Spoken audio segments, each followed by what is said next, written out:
Indie Comics.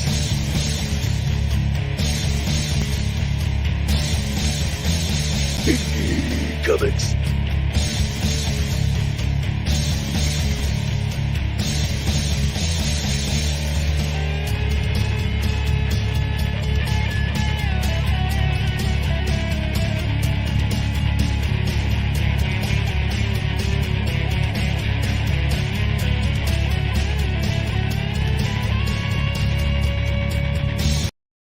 Well, today we're going to be talking about one of the biggest success stories in all of independent comics.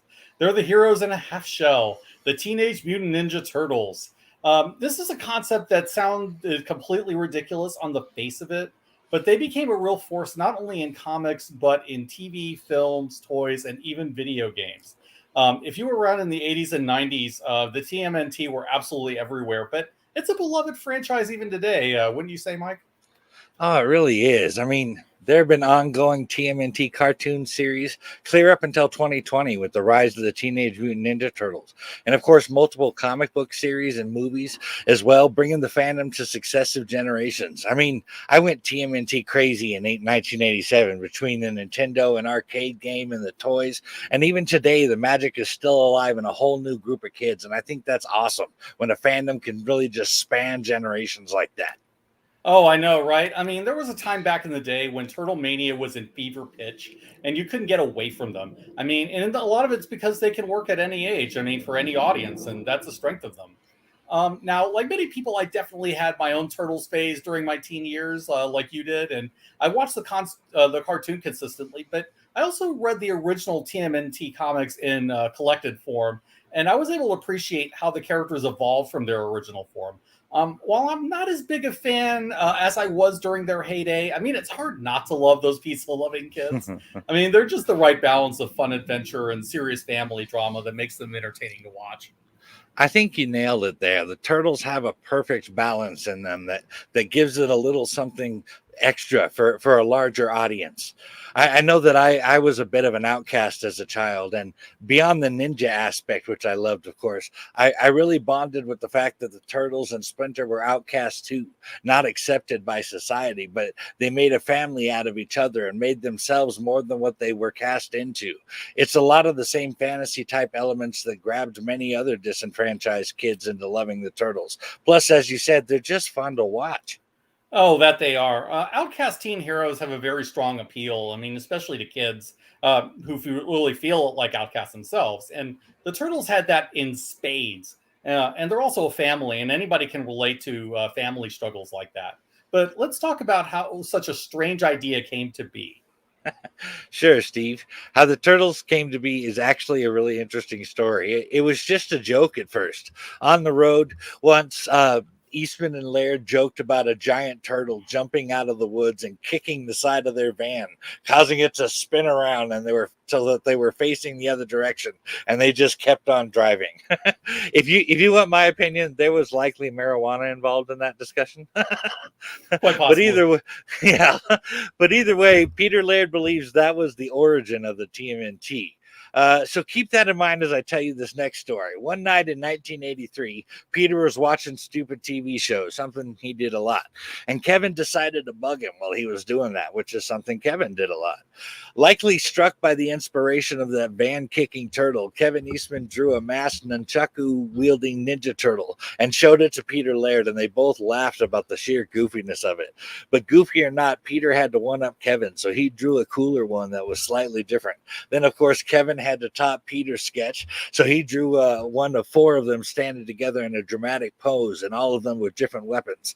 He Eastman penciled it and Peter inked it, and then Peter even added the Teenage Mutant to Eastman's Ninja Turtles part.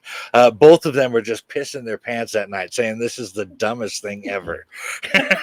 Really, and that's how most people react to the concept at first when they first hear about it. I mean, I can remember hearing that name from the first time and finding it kind of silly, but then they just grow on you until you find them lovable and cool.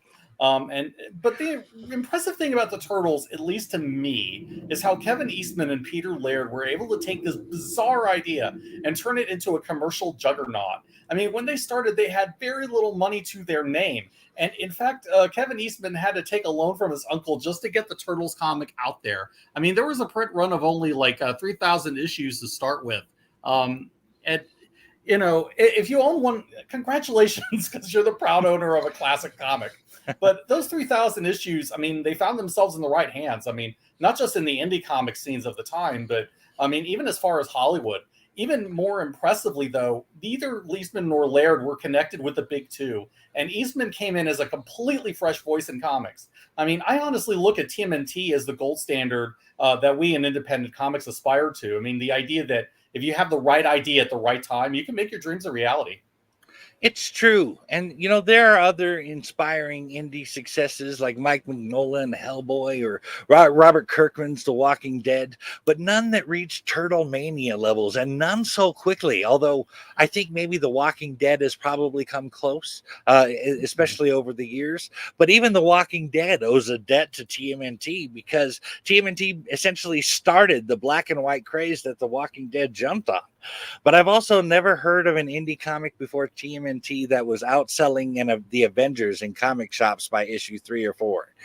Plus, within 3 years of making TMNT number 1 in 1984, they had an animated cartoon and a toy line. That is a meteoric rise if I've ever heard of one. And really, like Eastman said, there were so many happy accidents along the way that made it happen.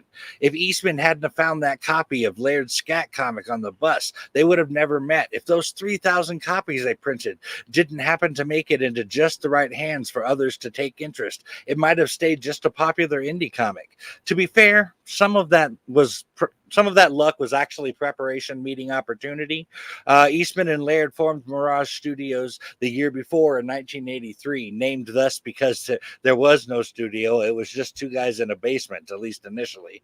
Mirage Studios made a media kit for TMNT number 1 that included a press release in the Comics Journal number 89 and a full-page ad placed in Comics Buyer's Guide number 547 that helped pique the public interest a lot and very well could have been the initial spark that began the turtle phenomenon on the indie comic level. Plus, I find this interesting. The small print runs made those 3,000 comics and trade magazines instant collector items, and within months they were trading at over 50 times their cover price. As an indie comics creator, I can only hope to come close to their success. Not that comics are really all that kid friendly, but you know what I mean. Maybe with Blitz, though. We can only hope, but I mean, we have a long way to go before that. As for the Turtles themselves, I mean, this really is a case where virtually every classic comic strip from the 80s was thrown into a blender and then became something that was truly original. What was big at that time? Well, teen heroes like the Teen Titans and the New Mutants. The X-Men and the idea of mutants were already hitting the zeitgeist thanks to Chris Claremont's work at Marvel. And ninjas were the latest hot thing as well, due to the large part to Frank Miller and his defining run on Daredevil. I mean, the Foot Clan is a clear nod to the Hand from Daredevil, and I can't help but think that Raphael's use of the Psy was borrowed from Elektra. There are also very strong elements from Jack Kirby, which Laird openly admitted to, and it shows. Krang, for instance, is a Kirby-style villain that's reminiscent of MODOK. And Raphael's trench coat borrowed heavily from the one that Ben Grimm wore in Fantastic Four. Making them all turtles and then shoving all these ideas together transformed them into something more original and enduring.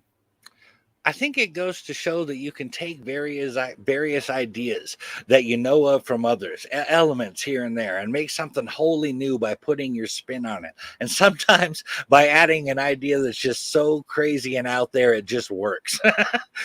But as to the influences, those were definite, undeniable ones to their character. I would add Miller's Ronin series to that as well, but his Daredevil for certain.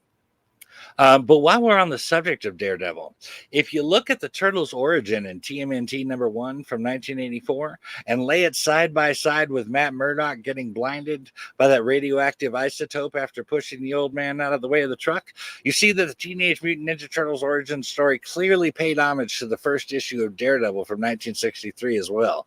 I mentioned I was going to bring this up in the DD episode, and here it is.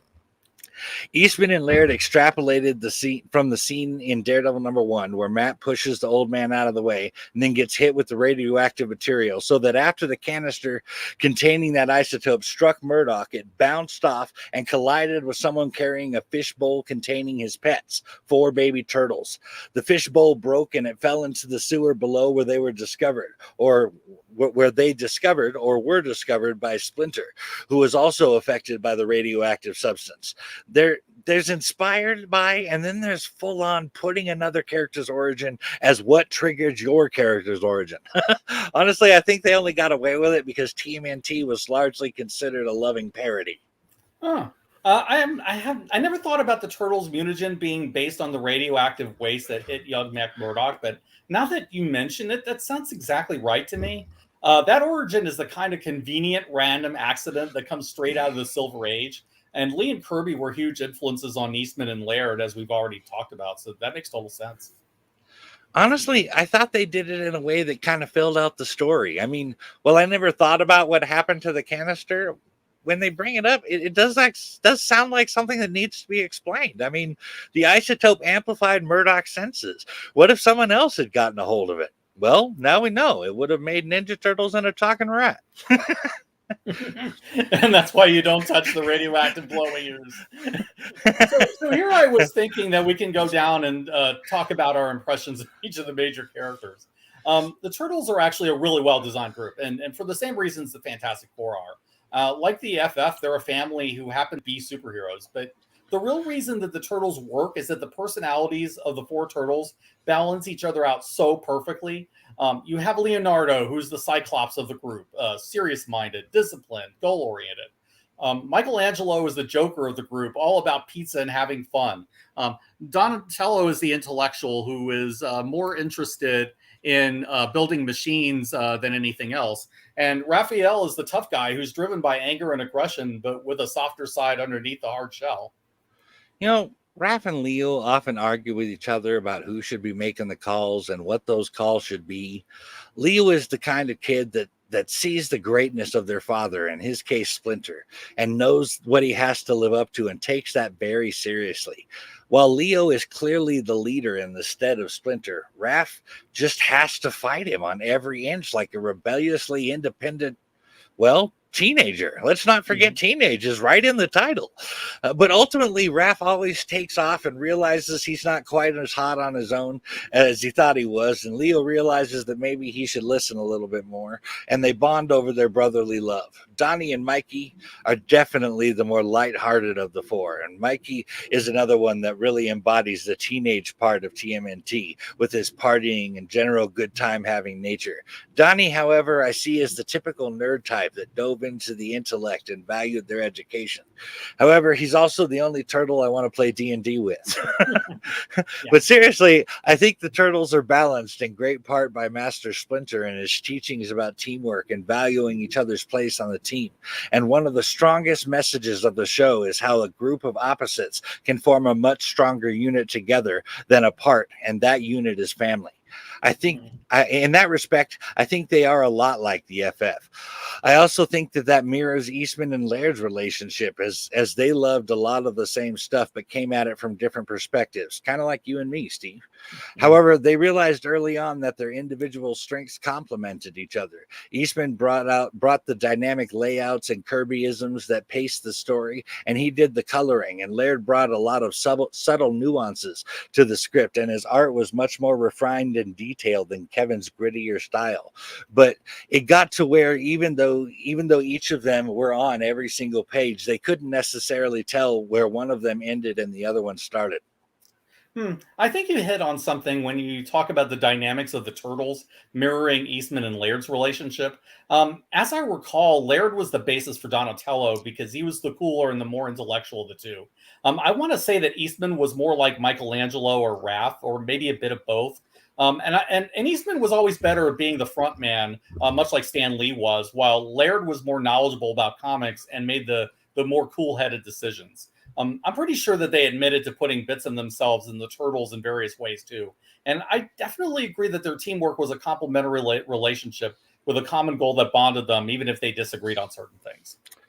Yeah, they're growing apart is definitely the sad part of the TMNT story. They just went in different directions, especially with Eastman purchasing Heavy Metal magazine in January of 1992, and then that awesome Heavy Metal 2000 animated film that came out in July of 2000, based off the graphic novel The Melting Pot, written by Kevin Eastman, Simon Bisley, and Eric Talbot. It's no coincidence that Eastman sold off his share of the Turtles franchise to Laird in 2000, with Heavy Metal magazine taken off. But I was glad to hear that they're friends once again, and they even did a signing together. Yeah, that is a shame. Much the same way as it sucks to see the Beatles go their separate ways. But I mean, in the end, they were very different people, and they had very different muses that were calling them. I mean, it happens, regrettable as it is. So, on a more positive note, Mike, I have to ask you this: most people have a favorite Ninja Turtle, so it seems worth asking if there's one that you prefer. Which is the one you like the most, and why? I like that question. I have to say, when I was young, I was somewhere between Mikey and Raph, if you can picture that, like being part Bender and part Johnson from the Breakfast Club. but that Yeah. said, I was a Mikey fan when I was a boy. I just like to have fun and I like to wisecrack. However, as I've gotten older, I've come to appreciate Leonardo, especially after watching him dodge a bullet in an IDW comic. I guess I appreciate his position as a leader and his ability to carry that burden well. He makes mistakes, sure, who doesn't? But he owns those mistakes and he does his best to grow all of the time as a person, a leader, and a martial artist. I guess I respect him as a leader in the same way I respect Cap.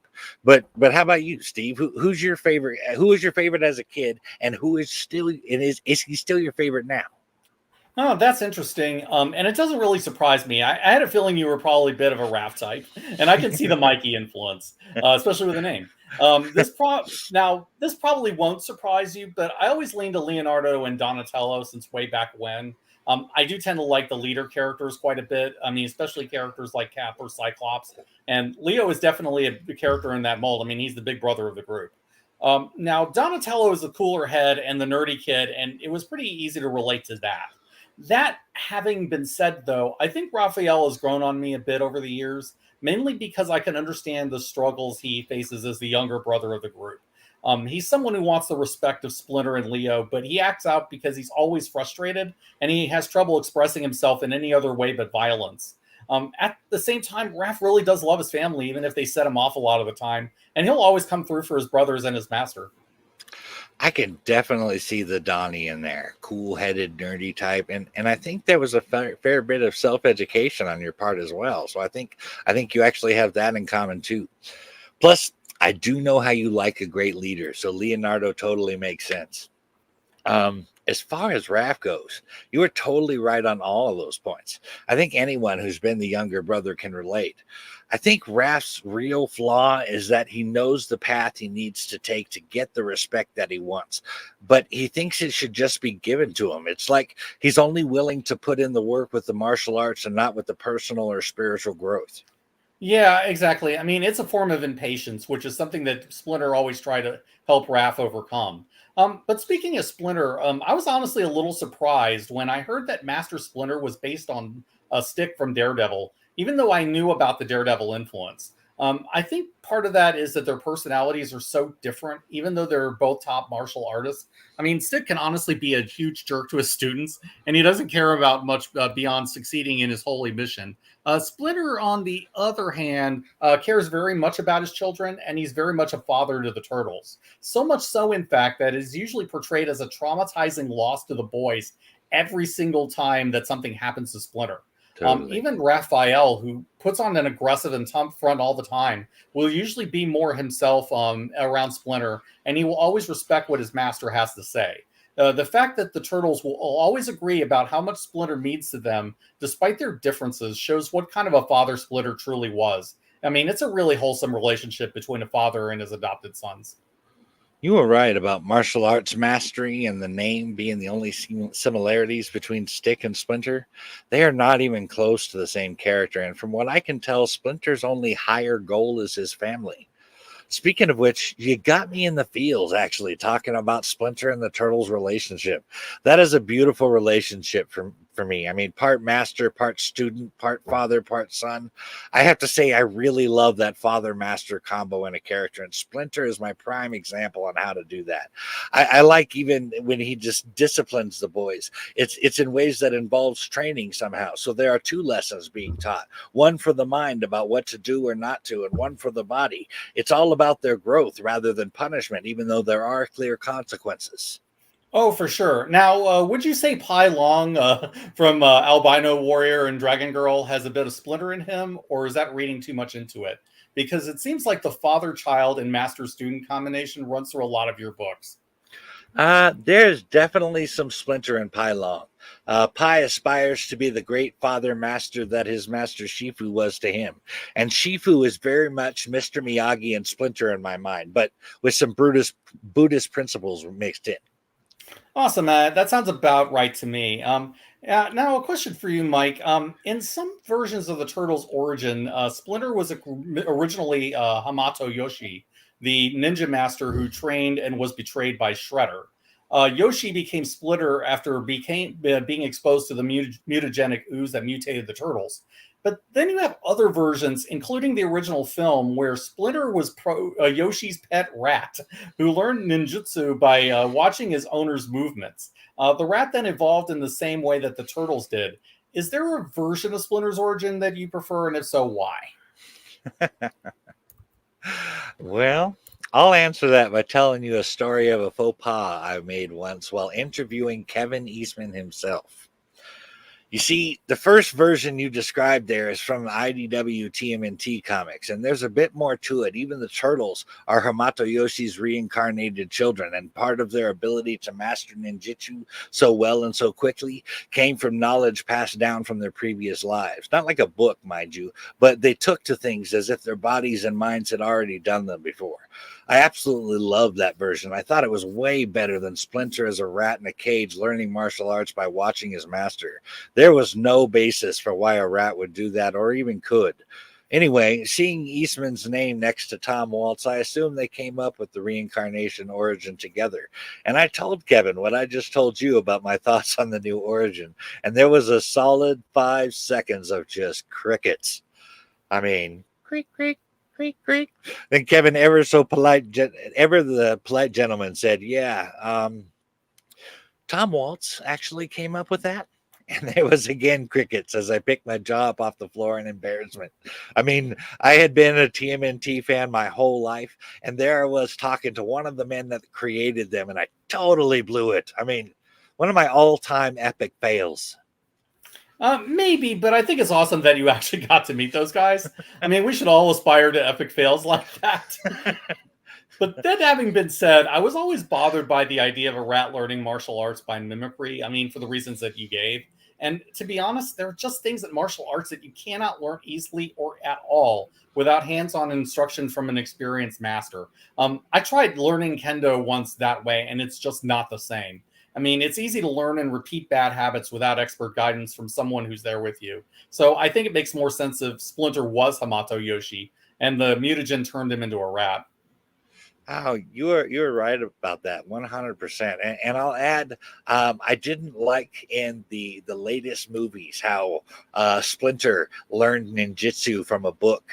He taught himself and then taught the turtles. I thought that was pretty off. But and it's for the reasons you're talking about. There are some things you just can't learn properly on your own, especially something as precise as martial arts, where technique is so important. Just watching someone do the moves from a cage doesn't extrapolate a lesson well with martial arts. So despite my epic fail, I have to stand by what I said. And you're right. Having Kevin Eastman call my house and talk to me for like 45 minutes is one of the highlights of my life, even if it's coupled with such an embarrassing moment. I mean, totally understandable. But while we're on the subject of Eastman, I thought I'd run this past you. An interesting thing that struck me about April O'Neil is that she was based on an ex-girlfriend on Kevin Eastman. I honestly would not have guessed that, but it makes sense in hindsight. I mean, she always seemed to be based on the intrepid reporter side character that you always see in comics, especially somebody like Lois Lane. But at the same time, underneath that, April always seemed to be more of a fun character than those previous reporter heroines. while also sometimes being a more serious contrast to the craziness of the Turtles. She's basically the normal viewpoint character we see the world of the Turtles through, and her being a reporter gives her a reason to interact with them the way that she does. I will say, though, that the yellow jumpsuit gives her a different look than your typical reporter heroine, and I think it works for April. I don't know why. I think her believability as a viewpoint character probably comes from April being based on an actual person. There's a sincerity about April that shines through in those stories. I did not know she was based on an actual person either, actually. But that does, as you say, give her a bit more realism than her otherwise trope character would have, which is something I think they missed in the cartoon from '87. But now I actually have a question for you. I never Okay. got much out of her character myself until the original film. I feel like they made her a real person in that, and she was a good compliment to the Turtles. I also loved her with Casey, a character you're going to talk about in a minute. But when it comes to April O'Neil, do you have a favorite version between the 1987 cartoon version, the 1990 movie, or the 2014 movie? Good question there. I probably lean to the '87 cartoon version of the three of them. That version feels the closest to what Eastman probably intended with her, from what I can tell. I did like Judith Hogan the film, but she seemed a bit more mature than I'm used to. Megan Fox in the reboot films was okay, I guess, but not really a huge favorite. But I mean, I don't dislike any of them really. I mean, how about you? Well, talking to Kevin, I know that of all the variations of the Turtles there had been up to the time of that interview, which was in 2017, I think. Kevin said that the 1990 TMNT movie is the best and closest to the characters. And I have to say that influences my opinion a lot. So I have to go with Judith Hogan there. But that said, the April in the '87 cartoon was the standard I measured by for a while. Megan Fox's April was obnoxious and full of herself, and I just couldn't get into her character, even if I got the struggling reporter thing. That's interesting. I honestly didn't know that Eastman preferred the movie version, so I'll defer to his judgment on that one. Anyway, since you mentioned him earlier, let's get into Casey Jones. He is an interesting side character, and you'll see him occasionally in the shows and the films. Eastman and Laird envision Casey as just the regular guy without any particular trauma who goes out and fights crime because he's doing what he thinks is a civic duty. I do think there was a bit of a joke intended with the sports themed weapons, like he's Batman who uses an actual baseball bat to beat up criminals. But there's one thing about Casey I think that you'd probably appreciate, Mike. I'm pretty sure that Jason Voorhees was likely an inspiration behind Casey's hockey mask. I mean, Eastman and Laird soaked in pop culture influences constantly, and Jason would already have been a huge character by the time Casey was introduced. What's your take on Casey and his cool mask? Oh, I really like Casey Jones. In fact, he was the inspiration for the first character I created when I was 12, the Warrior, and he had similar penchant for sports-based weaponry. I felt like the Turtles are not your typical vigilante superheroes, and I really loved his character introduction. I felt like we had a true blue vigilante with Casey, and I liked it. I really liked that his original inspiration to become a vigilante came from watching too much bad TV, something Laird used to do a lot. I especially loved Casey Jones and Raph's first meeting in the park in the 1990 movie. That was awesome and hilarious. Plus, when they were at the farm after Splinter was taken and Donnie and Casey were fixing the truck and they played that game, my family actually played that game for years after watching it. The game coming up with an insulting word to call each other for each letter of the alphabet. Now it's just called the alphabet insult game. I didn't know there was a name for it until then. But so Casey is on Z and he calls Donnie Zip Neck, and so Donnie is back on A and he calls AC Atomic Mouth. I think my favorite was Elf Lips. But seriously, those insults are horrible, and we came up with better ones when my family did it. But it was a fun game. As far as Casey's mask, I love that feel to the mask, especially as a boy. I was a big Friday the 13th fan as a kid. Jason was the man when I was younger, like Michael Myers is for me now. So I loved that addition, and that gave a level of badassness to Casey that really just he really could have come across more cheesy without it, I thought. But I picked up totally different influence on Casey's mask as a boy, and that was Punisher's unique skull design and shape. In fact, when I drew my character, the Warrior's mask, I leaned heavier into that than the hockey mask. He is my favorite character in the side character in the TMNT universe, and I think Elias Koteas from the original TMNT movie played him best. But I did like Stephen Amell's version from the 2016 movie too.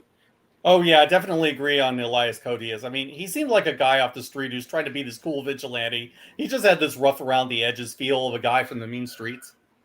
He did come off that way, and it's something that was missing from the cartoons and Stephen Amell's version. They didn't wear the street like it was part of who they were. Yeah, very true. And I think that's sometimes true of the Turtles as well. I mean, the Turtles were not always the family-friendly and cuddly Turtles that we remember from the 90s cartoon. In fact, the original Turtle stories could get pretty dark, and the first film takes some cues from that version, in fact.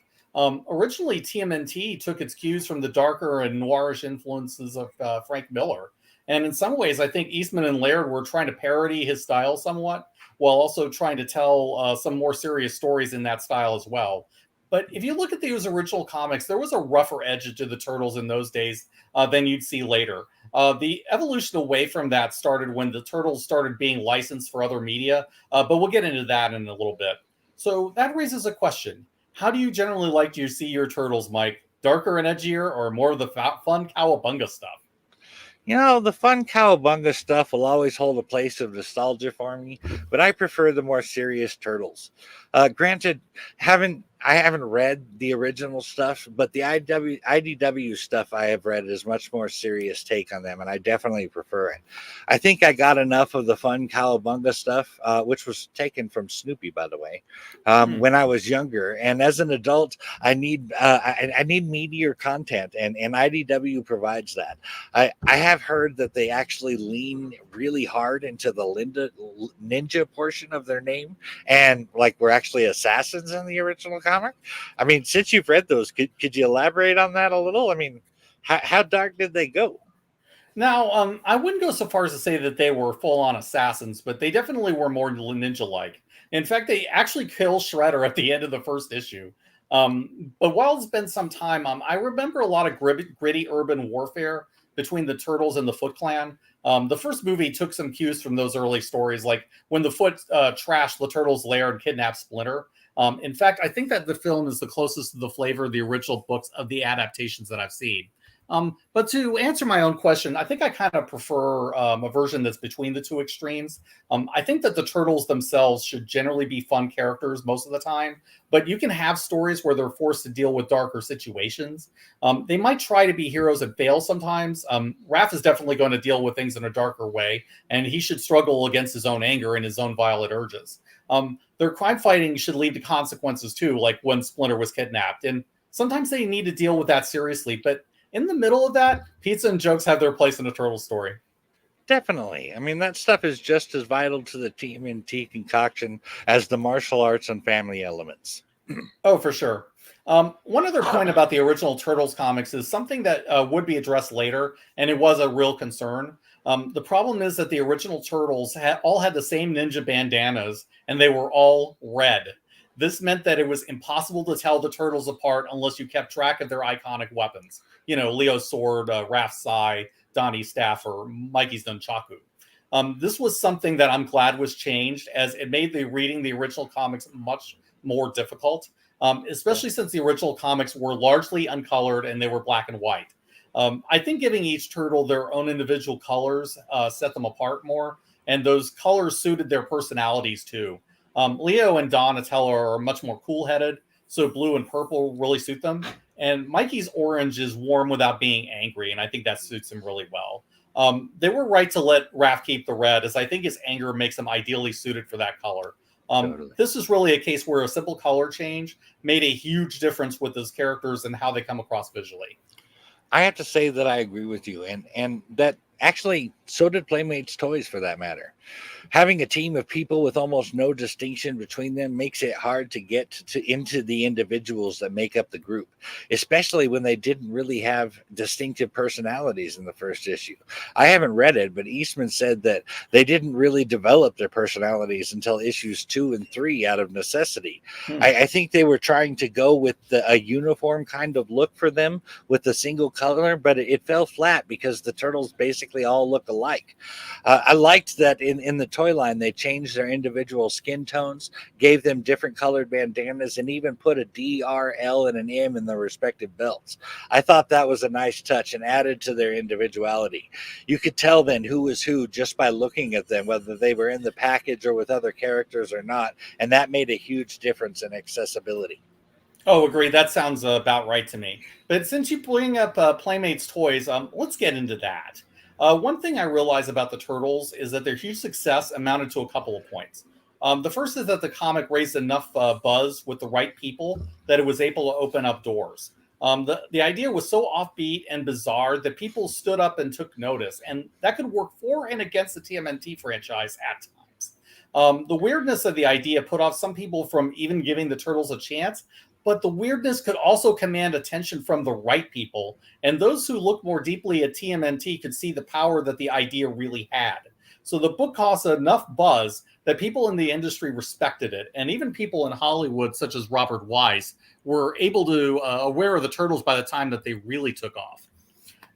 The other point that led to the Turtles becoming big is that Eastman and Laird went through what at the time were unconventional channels. They didn't try to get the Turtles noticed through comics as their main channel. Eventually, the comic became noticed by licensing agents, and they were able to secure a deal with a toy company. The Turtles became action figures before they were ever a TV series, and the cartoon became a vehicle then to sell the toys. They also saw that the idea could be a huge hit with kids just with the right tweaking, which is why you see far less of the Miller noirish edge in the adaptations.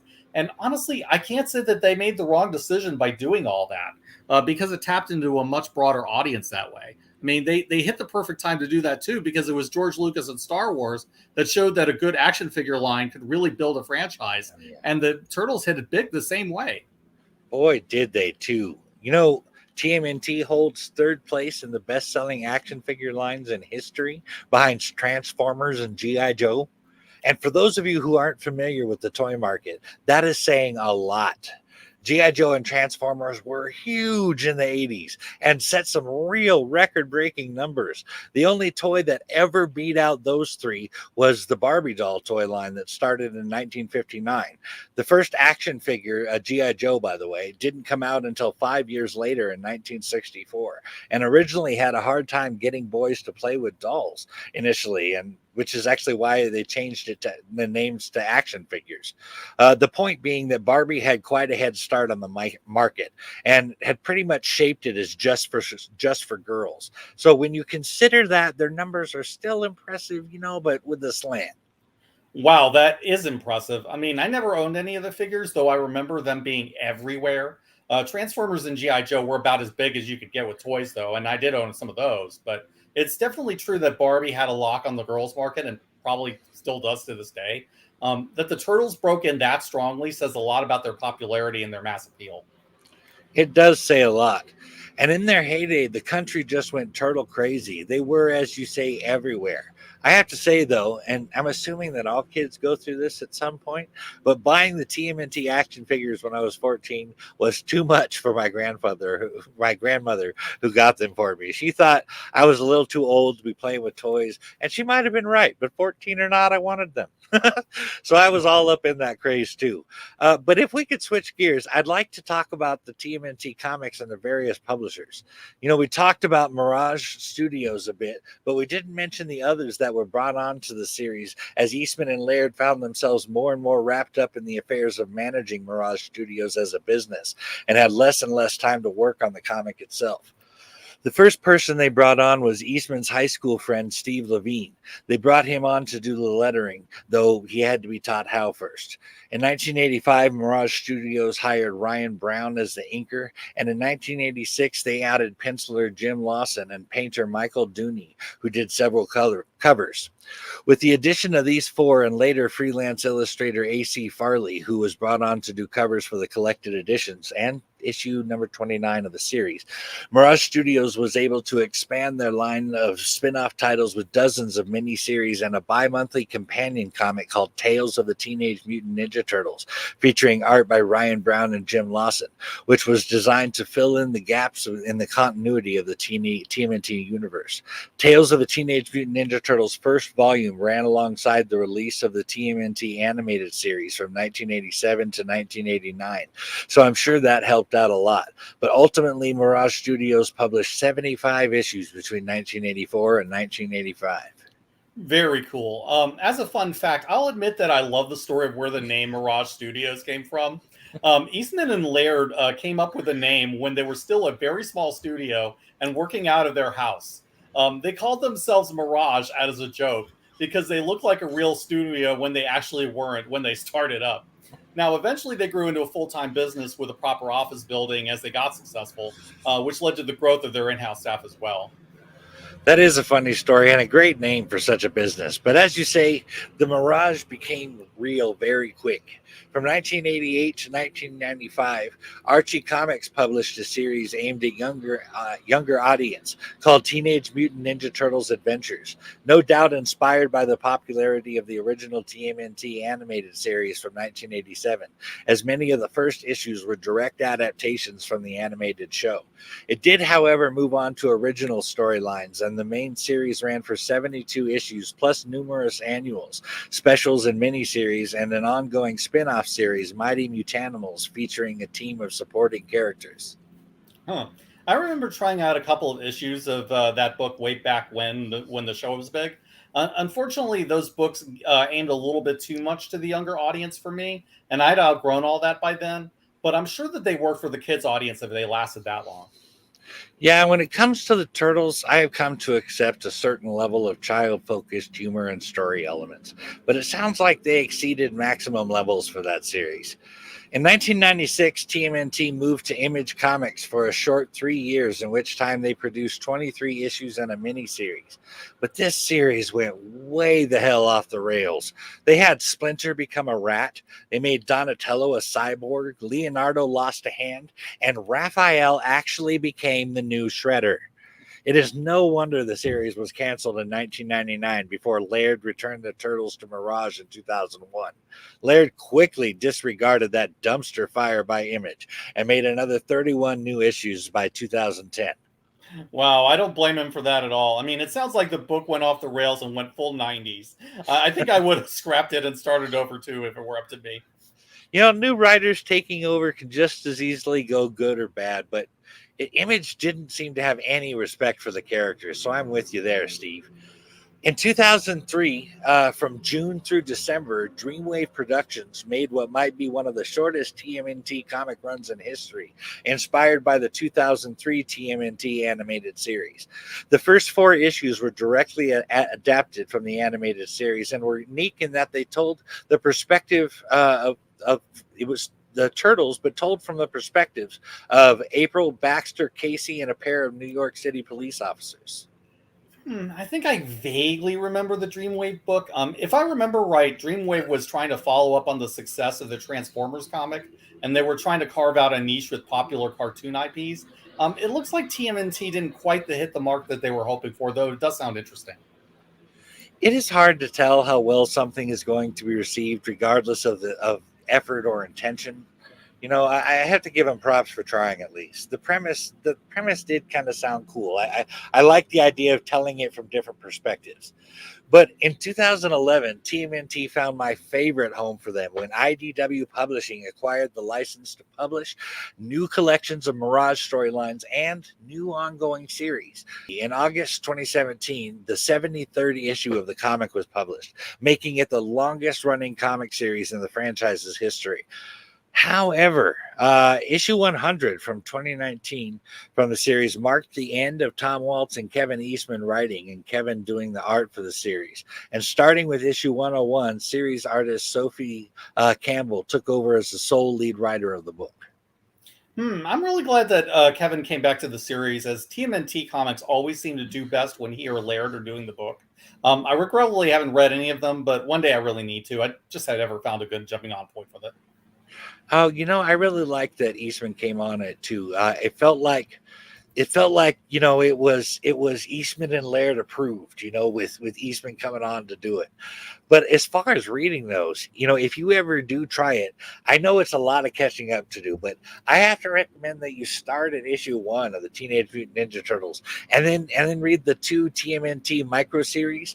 That's where I jumped on and reading TMNT, and I was instantly in love with it. I couldn't stop reading it for months. That was all I bought, in fact. But speaking of IDW's various turtle titles, we talked about how the TMNT Adventure series from Archie Comics spun off from the original animated series. Well, IDW took a page from their book and did a spin-off series based on the 2012 TMNT cartoon called The New Animated Adventures. That series also started doing original stories in 2013, but it was canceled after only 24 issues.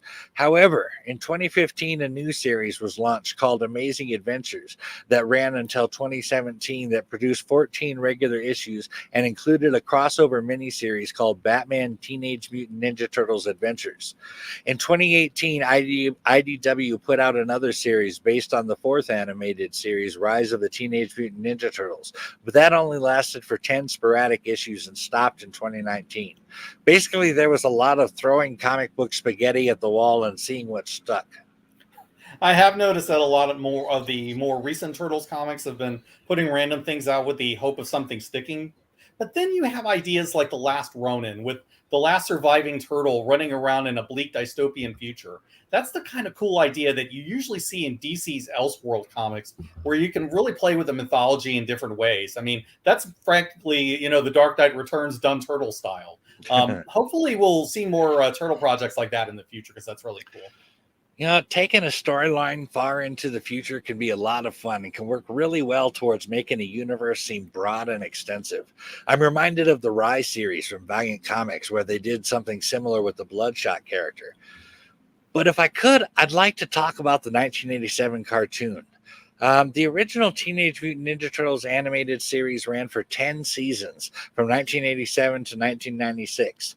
And while it was a great show with a lot of fans, especially by the early 90s and the franchise's heyday, it was originally created for the same reasons a lot of shows were created back then: to sell toys.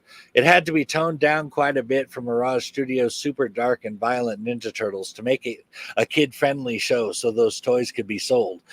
But they did a bit more than tone it down. They changed the backstory significantly for the animated show.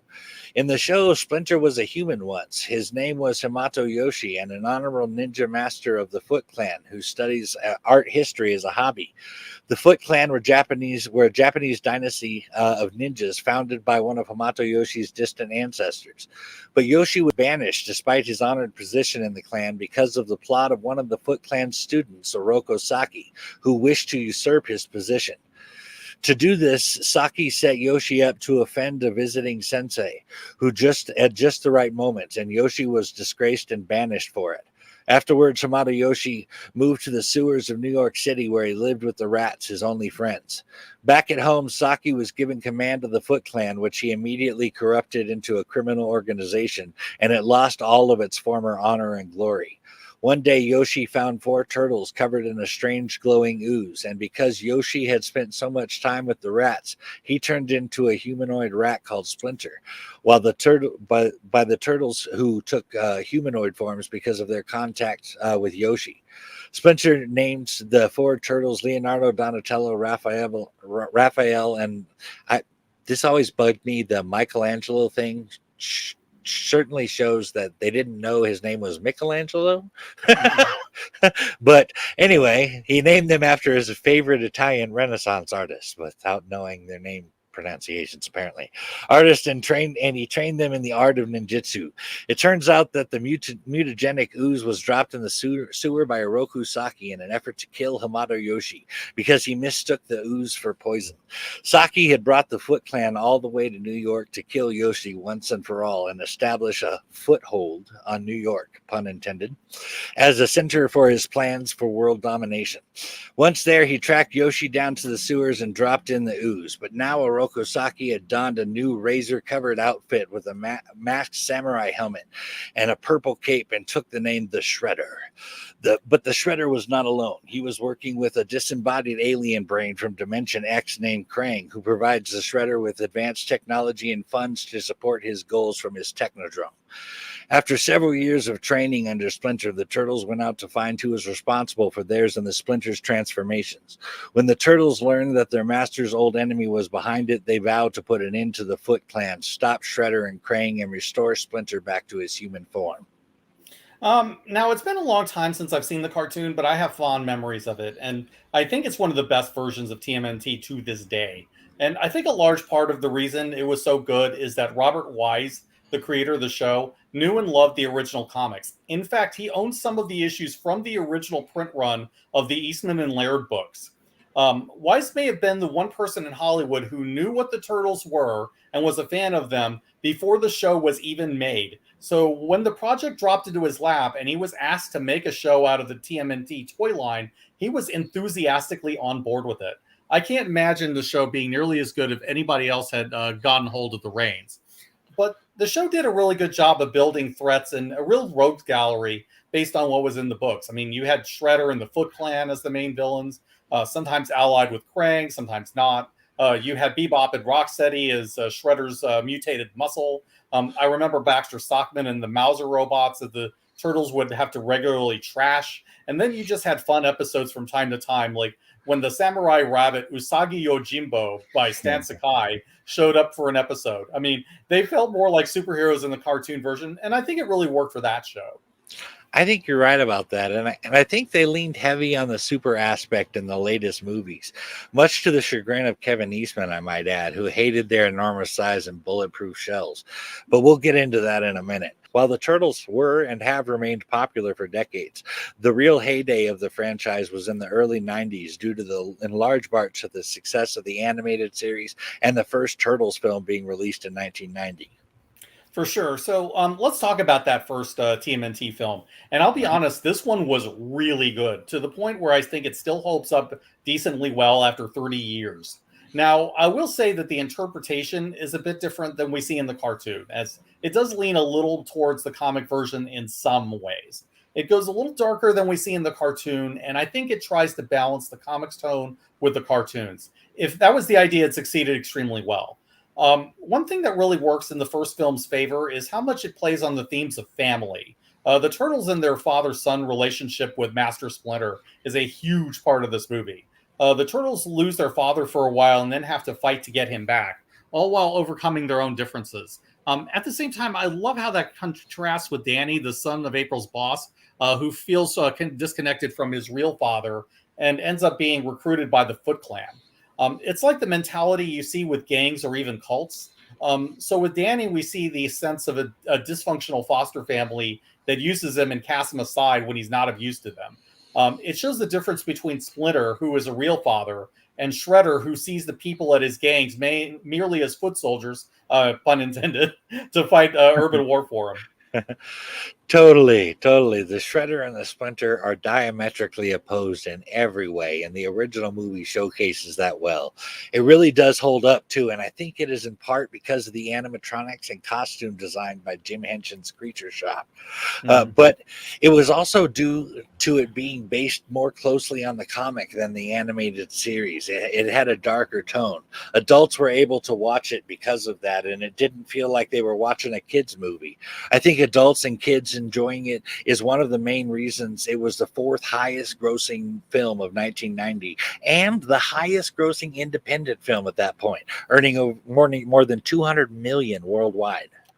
Wow. You're right on the fact that the movie hit the sweet spot between the kids and the adult audience. I think that was a huge reason for the franchise's success for so long. It was a film that was accessible for everybody. Also, agreed on the creature shop and the animatronics. I mean, the turtles looked as good as you could make them in the early '90s, and all it was done all with practical effects. Hell yeah. Now, the second film, Secret of the Ooze, didn't really make that huge of an impact on me, I'm sorry to say. To be fair, I don't remember the film being actually like really bad or anything like that. I just remember it being not as strong as the first one. I think they tried to build on the first movie by bringing in Bebop and Rocksteady, who are two of Shredder's best known henchmen. I get the feeling they wanted to bring in more of the cartoons influence because the show was still popular, but it lost a bit of the edge that the original movie had. It's just one of those films that nobody really talks about because it just did what it was meant to do and not much more. But what did you think of TMN2, Mike?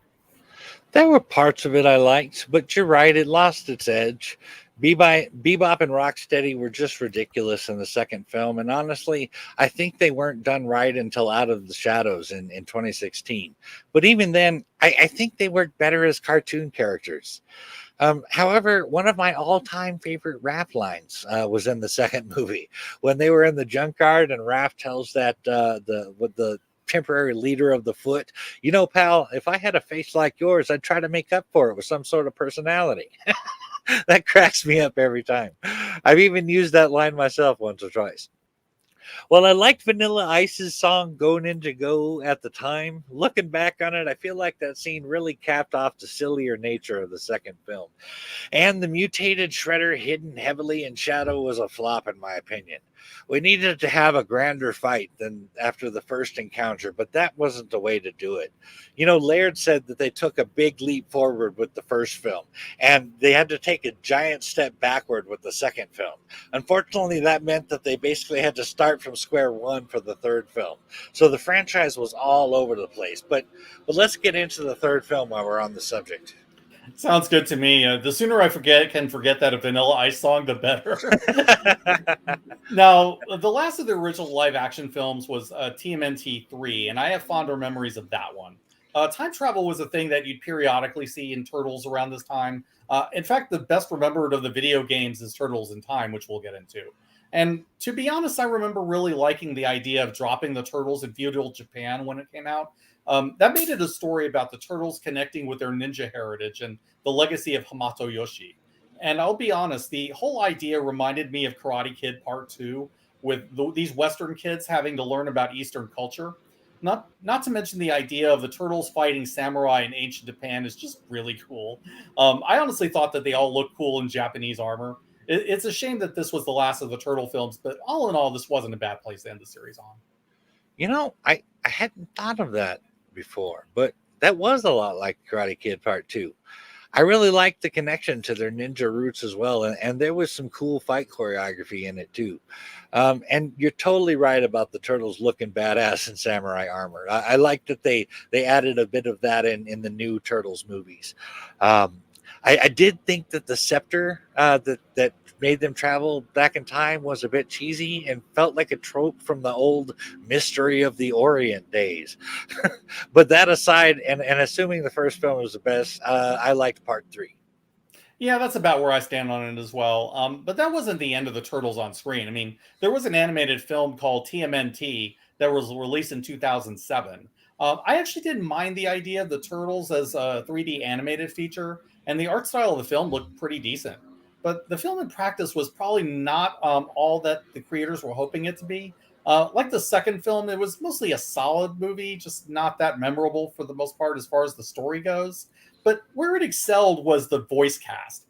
This movie featured such talents as James Arnold Taylor, who was Obi-Wan in the Clone Wars show, as Leonardo, Nolan North as Raphael, Chris Captain America Evans as Casey Jones, Sarah Michelle Buffy Geller as April O'Neil, Patrick Stewart as the main villain, Zhang Ziyi as a Foot Clan leader, and Lawrence Fishburne as the narrator.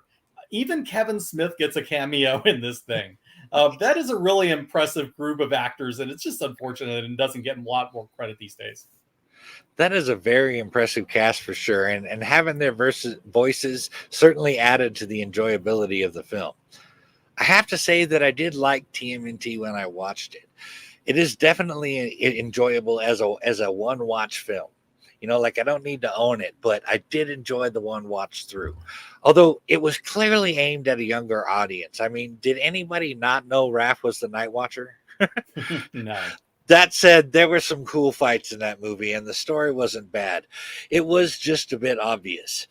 There were a few animated films that followed TMNT, actually, like Turtles Forever from 2009, which was intended to celebrate the 25th anniversary of the franchise by making a crossover between the original comic, the 1987 television series, and the then current incarnation of the Turtles from the second animated series that ran from 2003 to 2009. Then there was Batman versus the Teenage Mutant Ninja Turtles from 2019, where Batman, Batgirl, and Robin forge an alliance with the Teenage Mutant Ninja Turtles to fight against the Turtles' sworn enemy, the Shredder, who has teamed up with Ra's al Ghul and the League of Assassins. It really is quite amazing how well the Turtles and Bats work together. I would rank it up there with the Bats and Shadow crossovers. That all sounds awesome. I'll be honest, I don't even remember most of those. I'd kind of drifted out of the series by that time, but maybe I should track some of those down. Most recently, though, the Teenage Mutant Ninja Turtles got a live-action reboot in 2014, and then later a sequel called Out of the Shadows 2 years later. This version's probably best remembered for being made by Michael Bay, who at that time was fresh off the Transformers franchise. Now, I will admit that it took me a while to get around to this version. I am not a fan of Bay Transformers, and I really didn't have high hopes about what Bay would do for the Turtles. But I saw the first movie at least, and it was a decent take on the TMNT. Did you have any thoughts about the Bay reboot, Turtles, Mike? Well, as I mentioned before, aside from the Turtles and Splinter being giant size and bulletproof, and I didn't like them having super strength as well. I did like both the sequel Out of the Shadows and the original 2014 film. Though like the other live action films, I thought the first one was the best one. I really love the character portrayals, and the chemistry worked really well with the Turtles. I also love that they got rid of the more cheesy elements that made the second film in the original trilogy fall so short.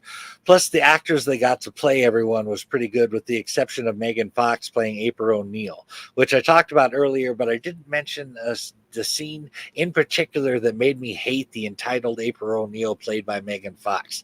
She basically uses her coworker and cameraman, Vern Fenwick, and treats him pretty badly. The one time he asked for a thank you for all that he'd done, her entitled response was, "Yeah, well, maybe one day you'll be thanking me."